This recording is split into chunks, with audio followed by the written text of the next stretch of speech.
चुनाव को देखते हुए जब तारीखें तय कर रहे थे उस टाइम चुनाव को देख लेते, जब क्यों नहीं देखेंगे चुनाव? अब जब तमाम इतने सारे लोगों को परेशानी होगी, जिन लोगों ने अपने रिजर्वेशन करा लिए हैं, उनका क्या होगा, वो कैसे अपना वक्त निकालेंगे? दूसरा, जब सुबह दुआ होती है तो रात हो जाती है लोगों को आते आते, क्या रात भर लोग आएंगे वहां से?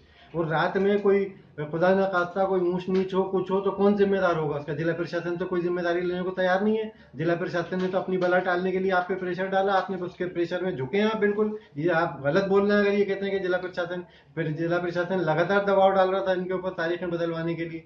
और ये जो हालात आज हुए हैं, ये इसलिए हुए हैं कि एक परिवार के दबाव के अंदर जिस तरीके से ताजिल मसाजिद से इस्तेमा शिफ्ट करा गया था, और उसी परिवार की कुछ कमजोरियां हैं जिनका फायदा प्रशासन उठाना चाहता है, और उसी प्रेशर के अंदर आके दबाव के अंदर, उसी प्रेशर के दबाव के अंदर इन्होंने ये फैसला बदला है आज।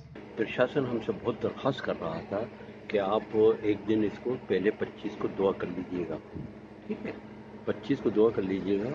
हमने कहा नहीं 26 को दुआ होगी, मगर प्रशासन में होता इलेक्शन ऑफिस की वजह से भी लोगों को बहुत ही दिक्कतें आने वाली थी। उनके प्रशासन के मुताबिक उनके दरख्वास्त करी उन्होंने हमसे। उन्होंने फिर कहा ठीक है हम तो फैसला नहीं ले पाएंगे। फिर दिल्ली मरकज़ में हमारे हज़रत जी उम्रे को गए हुए थे। उम्रे को आने के बाद फिर उनसे बात हुई, मशवरा हुआ कल शाम को। फिर कल शाम को फैसला हुआ कि मगरिब की नमाज के बाद बयान होगा, फिर दुआ हो जाएगी इंशाअल्लाह। कोई दबाव, जरा सा भी दबाव नहीं था प्रशासन, बल्कि दरख्वास्त कर रहे थे वो कि भाई प्रशासन हम सब मिलकर ही काम करते हैं।